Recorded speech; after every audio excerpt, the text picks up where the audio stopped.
नमः श्रीवर्धमानाय निर्धूतकलिलात्मने सालोकानां त्रिलोकानां यद्विद्यादर्पणायते नमो अरिहन्ताणं नमो अरिहन्ताणं नमो अरिहन्त अरिहन्त अरिहन्ताणं नमो अरिहन्ताणं नमो अरिहन्ताणं नमो अरिहन्त अरिहन्त अरिहन्ताणं नमो सेताणं नमो सेताणं नमो सिद्ध प्रभु सेताणं नमो आयरियाणं नमो आयरियाणं नमो आयरिय आयरिय आयरियाणं नमो ओवच्छायाणं नमो ओवच्छायाणं नमो ओवच्छाय ओवच्छाय ओवच्छायाणं नमो ओवच्छायाणं नमो ओवच्छायाणं नमो ओवच्छाय ओवच्छाय ओवच्छायाणं नमो सर्वसाहुणं नमो सर्वसाहुणं नमो लोये सर्वसाहुणं नमो सर्वसाहुणं नमो सर्वसाहुणं नमो लोये सर्वसाहुणं।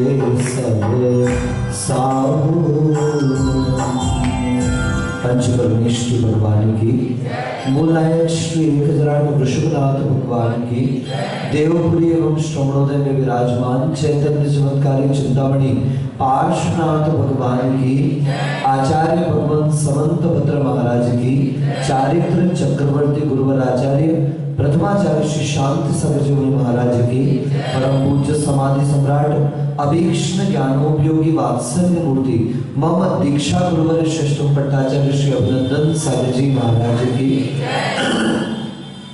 राष्ट्र गौरव नगर गौरव धर्मालंकार आचार्य श्री दयानंद सागर जी महाराज की, वर्तमान सप्तम आचार्य श्री अनेकांत सागर जी महाराज की, समाधिस्थ आचार्य निजानंद सागर जी महाराज की, अहिंसा परमो धर्म की, द्वादशांग साधवाद में जिनवाणी माता की,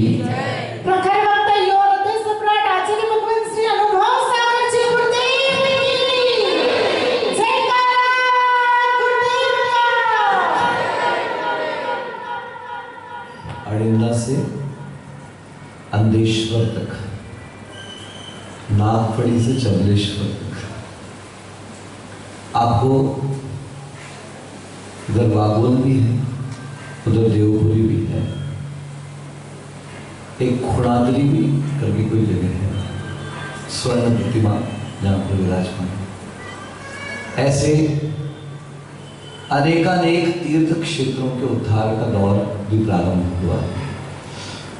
चाहे मध्य प्रदेश चले जाएं, बीना बारा का स्मरण करें, कुंडलपुर का स्मरण करें,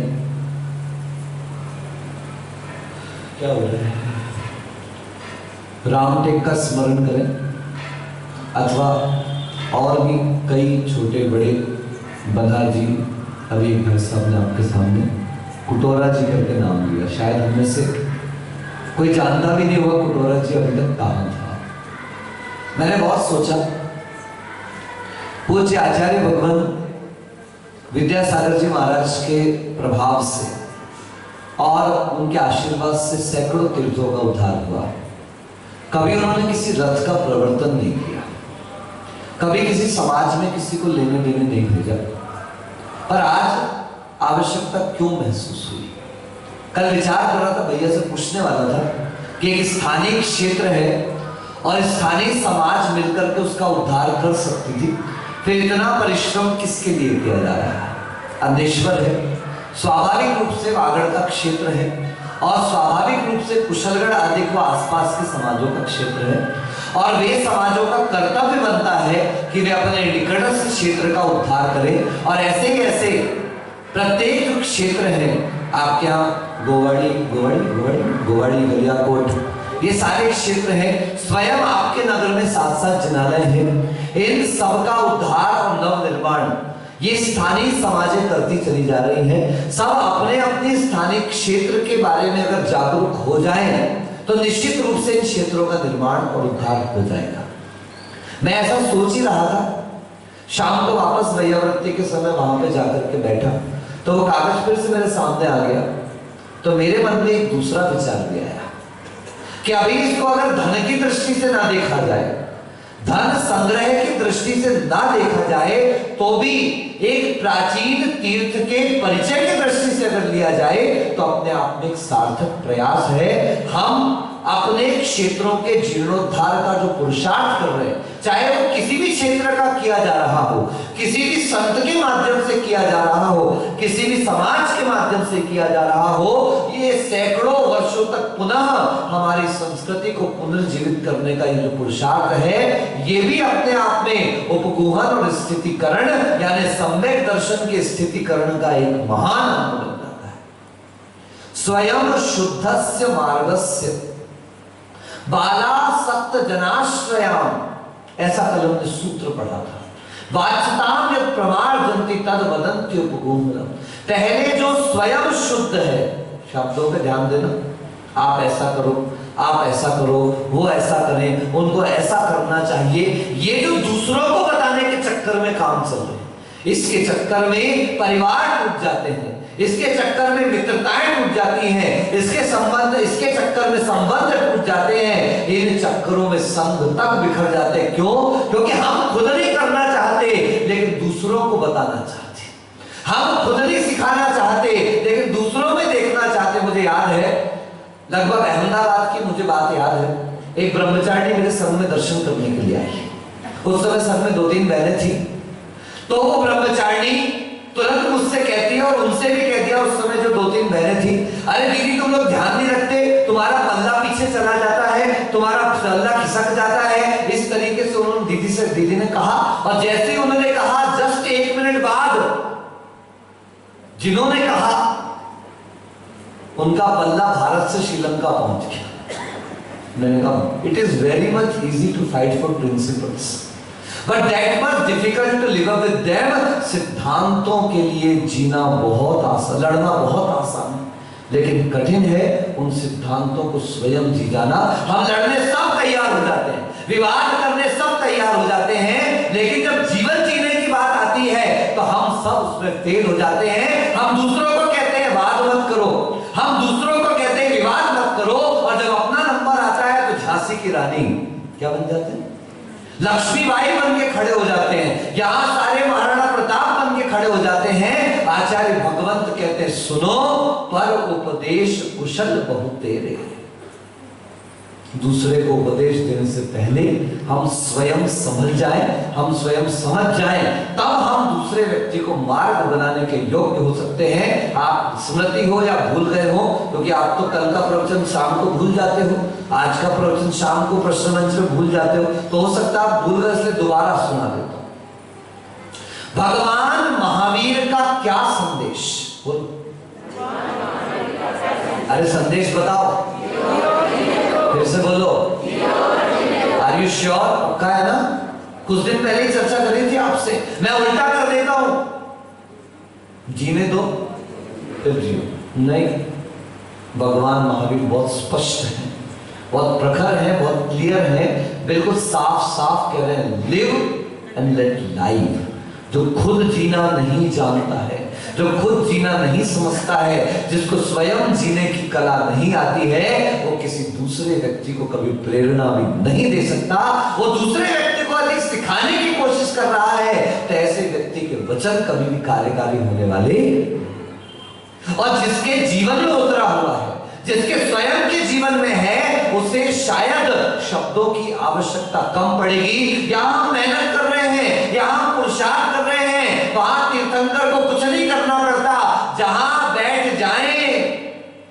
12 योजन की भूमि सुभिक्ष हो जाती है, वैर विरोध मिट जाता है, सब लड़ाई झगड़े समाप्त हो जाते हैं। जब कोई व्यक्ति आकर मेरे सामने कभी कह देता है ना, उसने ऐसा किया, वो ऐसा, वो वैसा, मुझे लगता है कि ये इनकी कमी नहीं है, ये मेरे संयम की कमी है। क्योंकि मैं तो उस शासन में आया हूं कि जहां पर संयमी जीव जहां विराजमान हो जाए, वहां पर सांप और नेवला एक साथ अटखेलियां करते हैं। वहां शेर और गाय, सुना कि नहीं सुना? पता नहीं, आपने सुना, इन लोगों ने सुना, किसने सुना, किसने नहीं सुना। मुझे लगता है शायद हम सुनते हैं लेकिन हम गुनते नहीं हैं। शेर और गाय एक साथ एक पात्र में जलपान कर रहे हैं। सिंगनी का दूध उस गाय का बछड़ा पी रहा है और गाय का दूध सिंगनी का शावक पी रहा है। चले जाना, भारत के ज्यादातर जैन मंदिरों में आजकल तो लफड़े हो गए, फलाने परिवार ने इस वेदी का निर्माण करवाया, वो बड़े अक्षरों में लिखा रहेगा। ढिकाने परिवार ने इस छत्र को चढ़ाया, XYZ। पहले तो ये बने रहते थे, ऐसे चित्र बने रहते थे, और ताकि लोग वहां पर आकर ये चलचित्र या स्थिर चित्रों के माध्यम से एक नवीन, एक विशेष प्रकार का स्वाध्याय कर लिया करते थे। शेर, शेरनी और गाय एक पात्र में दुग्धपान या जलपान कर रहे हैं। उनका दुग्ध क्रॉस चल रहा है। सुनिएगा, शेरनी का दूध, ऐसा आचार्य भगवंत कहते हैं कि मात्र स्वर्ण पात्र में ठहरता नरेंद्र भाई। आप शेरनी का दूध किसी अन्य पात्र में रख नहीं सकते, वो अन्य धातु हो, अन्य पात्र हो, उसको फाड़ कर निकल जाएगा। ये शेरनी के दूध में जबरदस्त ताकत होती है। तो शेरनी का दूध हर पात्र में नहीं टिकता। जिनवाणी जिनेंद्र भगवान के वचन भी ऐसे कुपात्रों के हृदय में बैठने वाले नहीं हैं। हम कितना उपदेश कर दें, हम कितना वक्तव्य दे दें, हम कितने प्रवचन दे दें, अगर आपका पात्र खराब है तो मेरे वचन आपके हृदय में, आपके कानों में, आपके मन मस्तिष्क में, आपकी चेतना में, आपके ज्ञान में टिकने वाले नहीं। जैसे उल्टा घड़ा रख दिया जाए, डालते रहो पानी, वो ऊपर से थोड़ा थोड़ा गीला हो जाएगा लेकिन उसमें कोई पानी भरने वाला नहीं है। इसलिए जिनेंद्र भगवान ने कहा, ये वो वचन है कि जहां संयमी व्यक्ति बैठ जाए वहां सारे वाद समाप्त हो जाते हैं, सारे विवाद समाप्त हो जाते हैं और सारा रास्ता मात्र संवाद के लिए रहता है। मैं तो यही समझता हूं, जब आप में से कोई किसी की निंदा कर जाता है, आप में से कोई किसी में वाद विवाद कर जाता है और कभी मेरे सम्मुख कह जाता है, तो मैं एक ही बात समझता हूं कि प्रभु ये इनका दोष नहीं, शायद मेरे में कमी है, मेरे संयम में कमी है, मेरे ज्ञान में कमी है, शायद मेरे उपदेश में कमी है, शायद हो सकता है मैं उपदेश अच्छे भाव से नहीं कर रहा हूं, इसलिए इनके मन पर वो गहरा प्रभाव नहीं पड़ पा रहा है। तो गुरुदेव ने कहा दूसरे को गलत कहना ही नहीं तो संसारी प्राणी के हाल क्या है? अपनी गलती में वकील, बोलो क्या, बोलो मुंह खोलो, दूसरे की गलती में जज। अभी फैसला करो, अब भी निपटारा करो, सजा दो इसको, और अपनी गलती हो जाए तो सुनो ना, वो मेरा ऐसा था ना, वो मेरा वैसा था ना, वो ऐसा हो गया था ना, इसलिए ऐसा हो गया ना। कभी अपनी गलती को स्वीकार ही नहीं करना है। और है भी तो 100 बहाने, मेरे से गलती हुई तो इस कारण से हुई, और उसने करी तो जानबूझ करके। ये संसारी प्राणी का स्वभाव हो चुका है। अपनी गलती, बोलो बोलो, माता जी सीधे बैठ जाओ। हाँ, आप ही को बोला, आप बैठ चुके हैं। अपनी गलती, बोलो ना, अपनी गलती। एक बार और बोल दूं, ओम नमः सीधेभ्य, बोलो। प्रवचन चालू होता है ना, पहला शब्द ही रहता है क्या, बोलो ना। जो सीधा नहीं हो सकता वो सिद्ध कैसे होगा? हाँ, अभिरन भाई सीधे हो गए। सच है, जो सीधा नहीं हो सकता वो कभी भी सिद्ध, इसलिए प्रवचन सच में अंदर डालना है तो पहले ओम नमः। हाँ, बताओ मैं क्या बोल रहा था?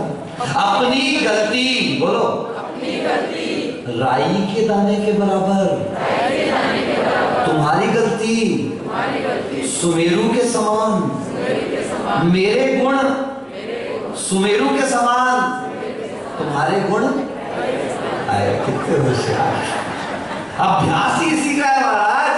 अनंत काल व्यतीत हो गया, अगर दूसरे की रोटी में एक चिटका लग जाए, रोटी जला दी, इतने साल हो गए रोटी बनाते नहीं आती, और अपनी जल जाए, वो क्या तुम्हें गैस खत्म सी हो रही थी ना, तो पता ही नहीं चला कब आंच बढ़ गई और कब आंच नाच न जाने आंगन के है। अपनी गलती बोलो राई के समान, उनकी गलती सुमेरु के समान। बोलते जाओ, मेरे गुण सुमेरु के समान, उनके गुण ये सबसे बड़े, कहना चाहिए एक प्रकार का पाप का सबसे बड़ा, मतलब हमारे दृष्टि की सबसे बड़ी भूल यह है कि मैं बोलो, हाँ बोलो, अच्छे से बोलो, क्यों भी नहीं भूल गए मत सागर जी को, बोलो मैं बकरी मैं करती है इसीलिए तो कटती है, और मैं ना करती है सबको प्यारी लगती है। नाम में है क्या, बोलो ना, नाम में क्या है, मैं ना, और बकरी आवाज ही निकाल रही मैं। ऐसा मैं वाला व्यक्ति ना किसी परिवार में सुखी रह सकता, ना किसी समाज में सुखी रह सकता है। बंधुओं याद रखना, गुरुदेव कहते थे कि मैं शब्द जो है वो होना चाहिए, लेकिन वह आध्यात्मिक होना चाहिए। ये तो होना चाहिए, बोलो मैं। देखो मैं आपसे इसलिए बुलवाता हूँ, मैं बोलूं फिर आप बोलो, तो उतने मेरे गले को वापस रिकवरी का तो मौका मिल जाता है, इसलिए बोलते रहा करो। आप तो कितनी बड़ी मदद कर रहे हो मेरी, कितनी बड़ी हेल्प कर रहे हो, कितना बड़ा सहयोग। ये प्रवचन करके जितने ज्ञानावरण कर्म का क्षयोक्षम मेरा होता है ना, उससे डबल आपका होता है। क्या? हाँ, एक तो सुन करके कर ही रहे हो, और दूसरा मेरा सहयोग कर रहे हो, तो और ज्यादा क्षयोक्षम कर रहे हो। मैं हो पर आध्यात्मिक हो, बोलो मैं में अहंकार नहीं, और हम में ममकार नहीं हो। जब मैं कहूं ना, तो मेरे अंदर अहंकार भाव नहीं आना चाहिए। मैं के अंदर वो मैं यानी कि आत्मा अकेली है, एकत्व है, एकल है, ना कुछ लेकर आई है और ना किसी को लेकर जाएगी। तुम पकड़ के बैठे रहना, पापा, चाचा, मामा, दादा, भैया, कितो चिल्लाओ, समाज वाले खड़े होंगे आके, चलो बॉडी को उठाओ। महाराज बॉडी, हाँ मेरे धर्म में तो ऐसा कहा जाता नहीं महाराज, ऐसा नहीं होता। धर्म में कहते गाना सुन लो, कहीं निकल न जाए हमारी बॉडी से प्राण ले। सुना गाना, सुना? अरे यार हंसते हो, हम तो सुनते रहते हैं, आप लोग पता नहीं कब सुनते हो, क्या करते हो। हम तो ऑटो में सुन लेते हैं चलते हुए, जब हम पैदल निकलते हैं ऑटो में गाने चलते रहते हैं, जब हम निकलते पांडेलों में गाने चलते रहते हैं, जब हम निकलते कई दुकानों में, सबसे ज्यादा नाई की दुकान में चलते, सामने से निकलो, कुछ ना कुछ तो पड़ ही जाता है कान में, और हमें अपने काम की चीज मिल ही जाती है। जब आप लौकिक क्षेत्र में कह रहे हो कि बॉडी से प्राण निकल जाए, तो हम भी तो यही कह रहे हैं कि शरीर से आत्मा ही तो प्राणवान है, आत्मा ही तो चेतन है, आत्मा में तो जान है, और जान निकली और बची बॉडी। अब समाज वाले खड़े होंगे, क्या कहेंगे? उठाओ, कर लो अहंकार जितना करना है, कर लो घमंड जितना करना है, कर लो गर्व जितना करना है। याद रखना, जिस समय तुमने जरा सा भी अहंकार किया, यदि जरा सा भी प्रशंसा का भाव मन में लेके आए, मुझे आज भी याद है आचार्य महाराज पाठ करवाते थे, शायद हो सकता है आपको सुनाया हो, आचार्य महाराज पाठ करवाते थे तत्वाद सूत्र का हर परिश्रम में साधुओं से।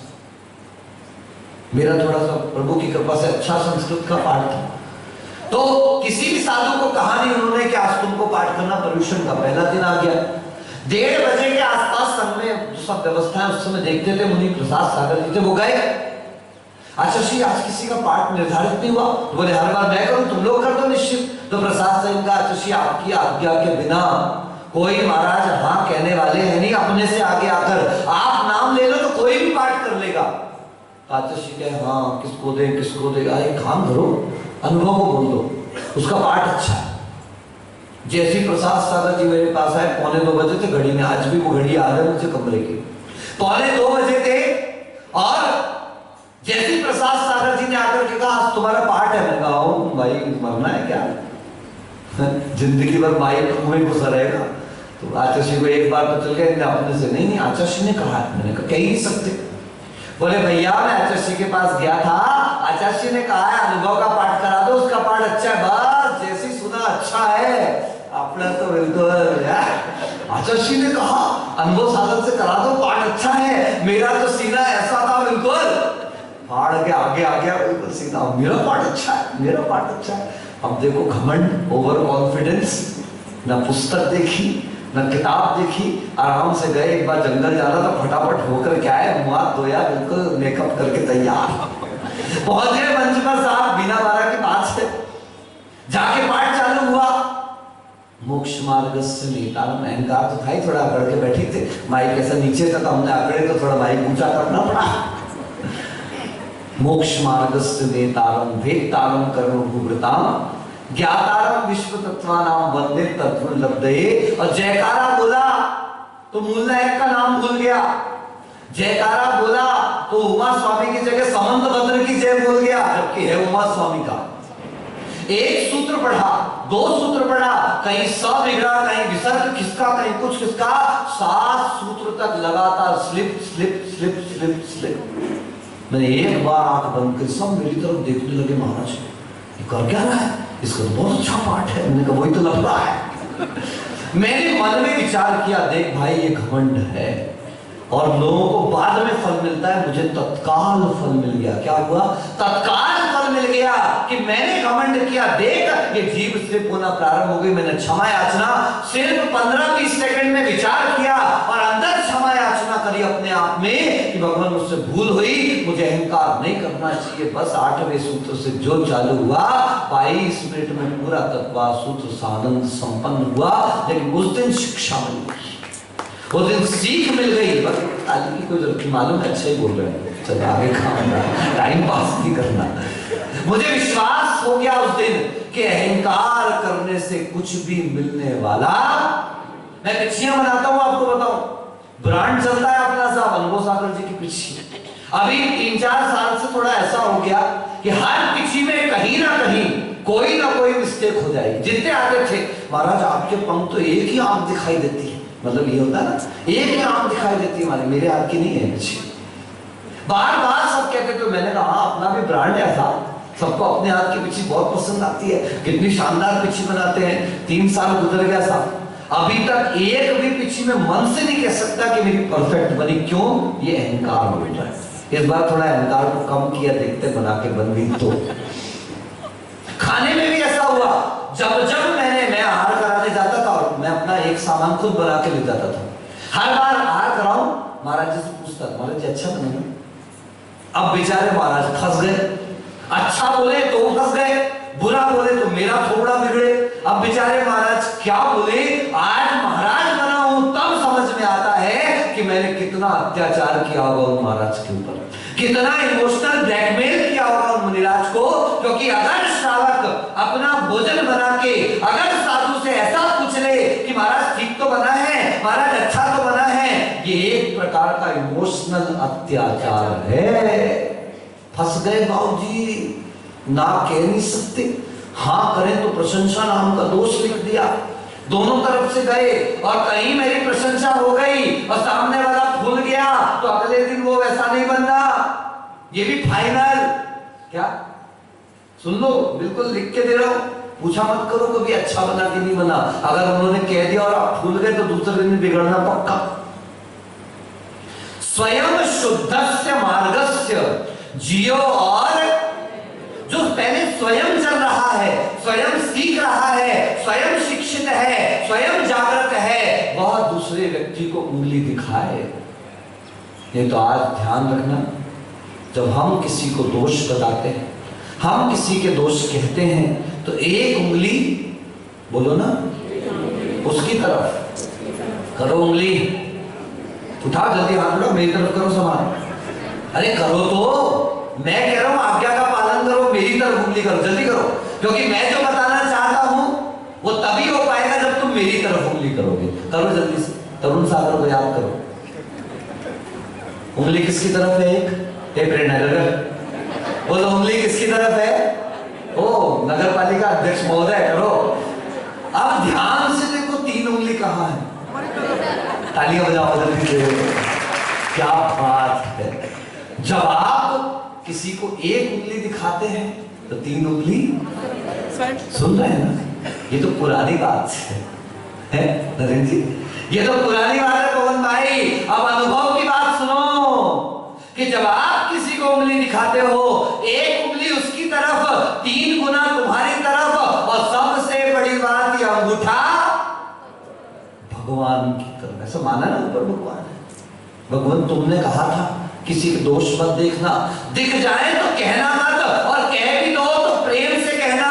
लेकिन नहीं, मैंने आपकी बात के विरोध में आ गया, मैं आपके विरोध में खड़ा हो गया, मैंने उंगली भी दिखाई, कह भी दिया, विरोध भी कर दिया। आचार्य भगवंत कहते हैं सुनो, दोष वादे च मौनम, दोष मिट जाएगा अगर आपने देख भी लिया और आपसे हो भी गया। लेकिन अगर आपके मुख से निकल गया, ये छोटी छोटी सी दरारें कब बड़ी हो जाती हैं इसका हमें पता नहीं चलता। बंधुओं, मैंने आपको 1-2 दिन पहले कहा था कि जरा जरा से स्वार्थ से, छोटी छोटी बातों के विवाद से रिश्ते रिश्ते लगते हैं। बोलो क्या? आपने गलत लिख दिया पेंसिल से, कोई बात नहीं शेखर भाई, इरेजर ले आओ, रबड़ मिटा दो, क्या हुआ? मिट गया ना गलती। सुनो, इरेजर जितनी बार घिस रही है ना, उतनी बार इरेजर छोटी होती जा रही है। रबर से जितनी बार आप मिटा रहे हो, वो रबर उतनी बार क्या होती जा रही है? छोटी होती जा रही है। यानी संबंधों में जितनी बार स्वार्थ आया है, वाद विवाद आया है, विसंवाद आया है, वह निश्चित रूप से आपके आपस के विश्वास को क्या कर रहा है? उतना कम करता चला जा रहा है। आचार्य उमा स्वामी महाराज ने चोरी के दोषों में साधर्मी विसंवाद लिखा। क्या लिखा?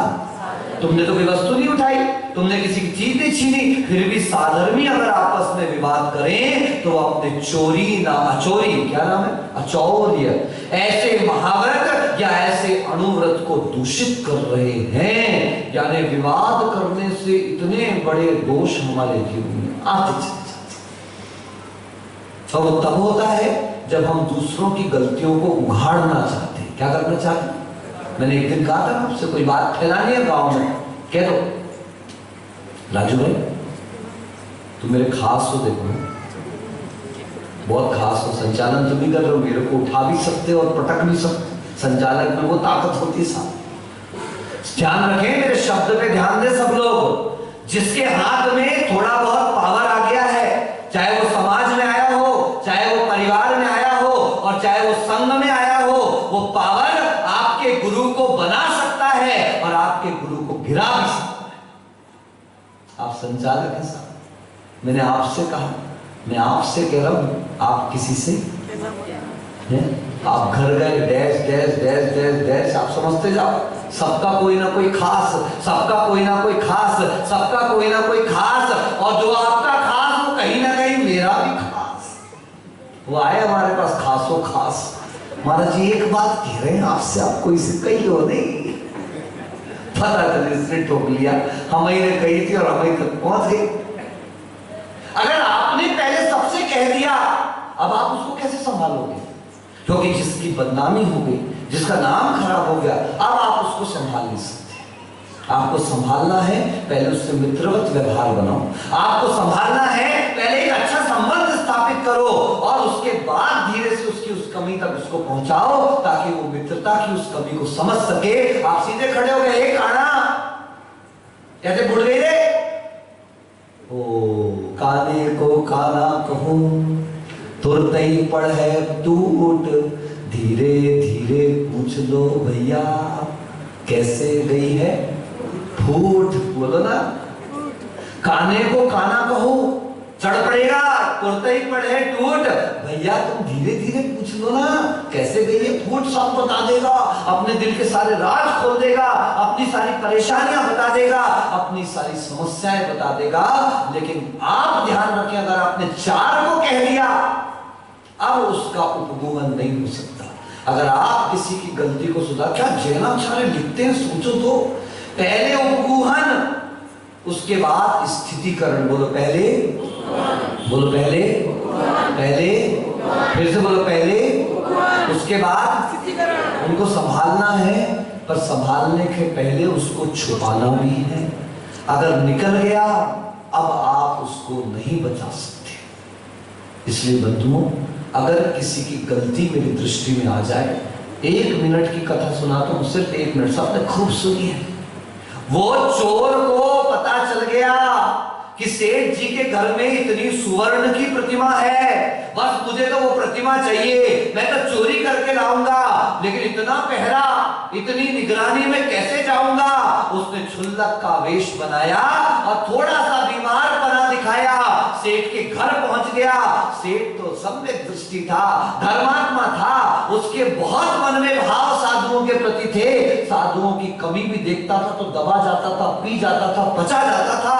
उसने देखा क्षुल्लक आया घर में, उसको रखा, मान लिया ये क्षुल्लक है। कुछ दिनों तक क्षुल्लक ने अपनी चर्या से उसको प्रभावित किया। अब सेठ जी बोले, ये बढ़िया हुआ, मुझे तीर्थ यात्रा पर जाना है, मुझे यात्रा करने के लिए जाना है, ये क्षुल्लक को यहाँ बैठाओ, ये सेवा पूजा करवाता रहेगा, धर्म ध्यान करता रहेगा, प्रतिमा की सेवा भी हो गई, पूजा भी हो गई और सुरक्षा भी हो गई। जैसे आप लोग करते ना, चतुर्मास का कलश रख दिया, क्यों बता मेरा जी, अपन चलते रणकपुर, अपन चलते जा, आपको नहीं कह रहा, सबकी बात बता रहा हूं, मैं तो मजाक कर रहा हूं, तो खूब घूमो, लेकिन एक बात बता रहा हूं, उसने क्षुल्लक को बैठाया, अब आप घूमो, बढ़िया गए तीर्थ यात्रा, हम सबको बैठा दिया सागवाड़ा में, चलो कौन भाई बॉम्बे टू गोवा गया, निकल गया। वो चोर क्षुल्लक बन के आया, मन के विश्वास को जीत लिया, और जब वो तीर्थ यात्रा के लिए निकले तो पहले के, आज के जैसे नहीं गाड़ी में बैठे विमान में निकल गए, वो मनुष्य थे, सामान्य भूमि गोचरी थे, वो निकले अपने रथ से कुछ दूरी पर जाकर के अपना पड़ाव डाला पहला। अब इधर क्षुल्लक को मौका मिला, धैर्य था ही नहीं, फटाफट करना है, भागा प्रतिमा लेकर। अब देखते हैं तो सैनिक पीछे लगे, बस पकड़ में आना ही है। और इतने में अचानक उसको याद आया, ये सैनिकों से तो बच नहीं पाऊंगा, मुझे वहीं चलना चाहिए जहां सेठ जी हैं, वो ही बचा सकते हैं मुझे, क्योंकि वो धर्मात्मा है, वो किसी से कहेगा नहीं, वो मुझे मारेगा नहीं, वो मुझे बचा लेगा। वो भागा भागा भागा, सीधे सेठ के पंडाल के अंदर घुस गया, टेंट लगते थे, टेंट में घुस गया। सेठ जी ने आश्चर्यचकित देखा, ये प्रतिमा और क्षुल्लक ऐसे कैसे आ गए। वो बहन जी क्या कर रहे हो, वो सेठ जी वहां पहुंच गए, सेठ जी के वहां पहुंच गया। अब देखो तो हालत खराब, क्या किया जाए, पीछे सैनिक आए, सेठ जी तुरंत सारा माजरा समझ गए, ये चोरी करके भागा है। सेठ जी ने धीरे से उससे पूछा, तू चोर है ना? उसने साफ कह दिया, बचना है तो सत्य कह दो। हाँ सेठ जी मैं चोर। बोले चुपचाप शांति से बैठ जा पीछे लेके अपनी। वो बैठ गए वहां पर, और जैसे सैनिक अंदर आए, बोले क्या बात है, इनका पीछा क्यों कर रहे हो? बोले प्रतिमा चुरा कर भागे हैं। बोले तुमसे किसने कहा प्रतिमा चुरा कर भागे हैं? उन्होंने 2 सैनिकों को अंदर बुलाया, द्वारपालों को अंदर बुलाया, उनसे कहा सुनो, मैं अगर घर से प्रतिमा यात्रा में लेके निकलता तो सब में खबर हो जाती कि मैं सोने की प्रतिमा लेकर निकला हूं, इसलिए मैं घर पे प्रतिमा छोड़ के आया, ताकि सबको यही पता रहे कि मेरी प्रतिमा तो घर पर है। और मैंने क्षुल्लक जी से कहा था कि जब मैं निकल जाऊं तो आप ये प्रतिमा ला करके मुझे दे देना। ये क्षुल्लक जी प्रतिमा देने के लिए मेरे पास आए हैं, इन्होंने कोई चोरी नहीं करी। उस क्षुल्लक की मतलब चोर की आंखों से धड़ाधड़ अश्रु बहने लगे। ये होता है धर्मात्मा, ये होता है पुण्यात्मा, ये होता है सम्यक दृष्टि। आपको कई बार कहा, कानों से तो हो सुनी और आंखों देखा हाल, तो भी मुख से ना कहे सज्जन किए जाते। तो एक पता चल जाए, इतना सा पता चल जाए, देखो अब मैं कैसे निकालता हूं। कमरे में मूंग की दाल बनती है छिलके वाली। कौन सी बोलो? बोलो ना, बोलो ना। पड़ोसी की तरफ देख के बोलो जरा, मूंग की दाल बनती छिलके वाली। पड़ोसी को देख के बोलो। जिसका पड़ोसी नहीं बोल रहा ना उसको कुछ का मार बोल, नहीं तो अगले जन्म में गूंगा बनेगा, अगले जन्म में किरण करेगा, अगले जन्म में तोतला बनेगा। अगर ऐसा नहीं बनना है तो बोलो छिलके वाली मूंग की दाल, बोलो। और जैसी कमरे से बाहर आती है, वहां से चौराहे तक पहुंचती है, वहां से मांडवी चौक तक पहुंचती है, महेश भाई क्या बन जाता है? सांभर। क्या बन जाता है बोलो? सांभर। कोई उसमें टमाटर डालता है, कोई उसमें लौकी डालता है, कोई उसमें ककड़ी डालता है, कोई उसमें और चाट मसाला डालता है, कोई उसमें कुछ डालता है, और चौराहे तक पहुंचकर क्या बन गई? सांभर बन गया। अब कुछ नहीं करना है, तुम अपनी तरफ से इडली डोबो। और